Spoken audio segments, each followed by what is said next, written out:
Line 1000, line 1, I was the shadow of the waxwing slain. Through the back of John's thin cotton shirt, one could distinguish patches of pink where it stuck to the skin above and around the outline of the funny little garment he wore under the shirt, as all good Americans do.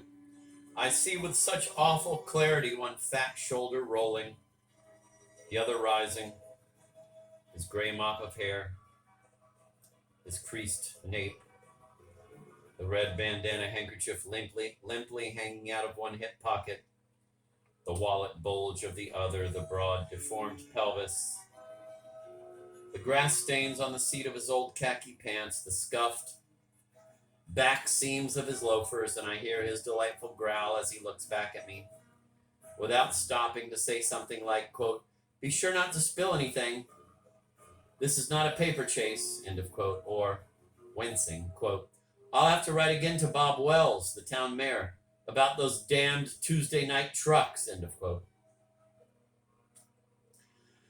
We had reached the Goldsworth side of the lane and the flagged walk that scrambled along a side lawn to connect with the gravel path leading up from Dulwich Road to the Goldsworth front door when Shade remarked, quote, "You have a caller," end of quote.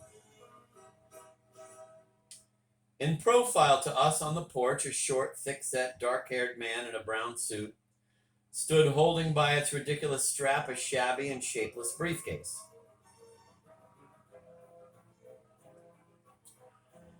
His curved forefinger still directed toward the bell button he had just pressed.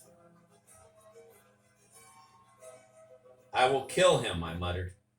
Recently, a bonneted girl had made me accept a bunch of religious tracts and had told me that her brother, whom for some reason I had pictured to myself as a fragile, neurotic youth, would drop in to discuss with me God's purpose and explain anything I had not understood in the tracts. Youth indeed. "Oh, I will kill him," I repeated under my breath. So intolerable was it to think that the rapture of the poem might be delayed. In my fury and hurry to dismiss the intruder, I outstripped John, who until then had been in front of me, heading at a good shamble for the double treat of revel and revelation. Had I ever seen Greatest before? Let me think. Had I? Memory shakes her head.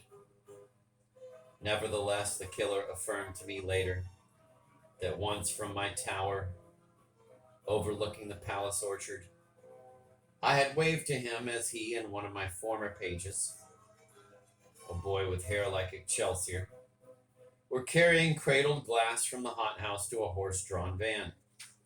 But as the caller now veered toward us and transfixed us with his snake-sad, close-set eyes, I felt such a tremor of recognition that had I been in bed dreaming, I would have awoken with a groan.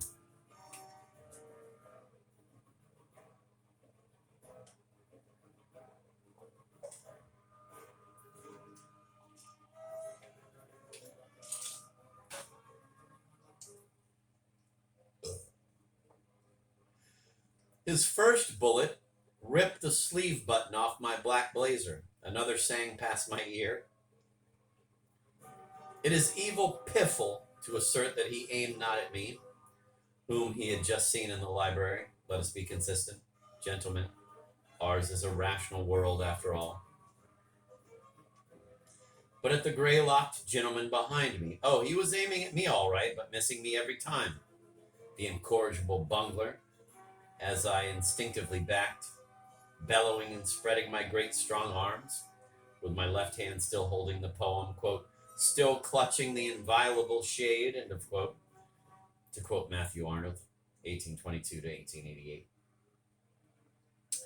In an effort to halt the advancing madman and shield John, whom I feared he might, quite accidentally, hit, while he, my sweet, awkward old John, kept clawing at me and pulling me after him back to the protection of his laurels, with the solemn fussiness of a poor lame boy, trying to get his spastic brother out of the range of the stones hurled at them by school children, once a familiar sight in all countries. I still feel, John's hand fumbling at mine, seeking my fingertips, finding them, only to abandon them at once as if passing to me, in a sublime relay race, the baton of life. One of the bullets that spared me struck him in the side and went through his heart. His presence behind me, abruptly failing me, caused me to lose my balance. And simultaneously, to complete the farce of fate, my gardener's spade dealt gunman Jack from behind the hedge a tremendous blow on the pate, felling him and sending his weapon flying from his grasp. Our Savior retrieved it and helped me to my feet. My coccyx and right wrist hurt badly, but the poem was safe. John, though, lay prone on the ground with a red spot on his white shirt. I still hoped he had not been killed. The madman sat on the porch step, dazedly nursing with bloody hands a bleeding head. Leaving the gardener to watch over him, I hurried into the house and concealed the invaluable envelope under a heap of girls' galoshes, furred snow boots, and white Wellingtons heaped at the bottom of a closet, from which I exited as if it had been the end of the secret passage that had taken me all the way out of my enchanted castle and right from Zembla to this Arcady. I then dialed 11111 and returned with a glass of water to the scene of the carnage. The poor poet had now been turned over and lay with open dead eyes directed up at the sunny evening azure. The armed gardener and the battered killer were smoking side by side on the steps. The latter, either because he was in pain or because he had decided to play a new role, ignored me as completely as if I were a stone king on a stone charger in the Tessera Square of Anhava. But the poem was safe.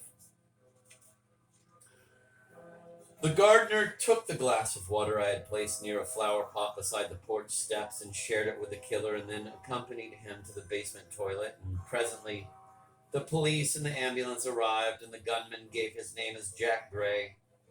No fixed abode, except the Institute for the Criminal Insane. Easy, good dog, which of course should have been his permanent address all along, and which the police thought he had just escaped from. Come along, Jack.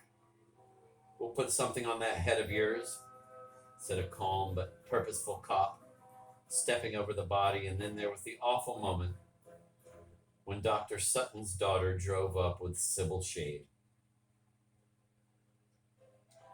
In the course of that chaotic night, I found a moment to transfer the poem from under the booties of Goldsworth's four nymphets to the austere security of my black valise. But only at daybreak did I find it safe enough to examine my treasure.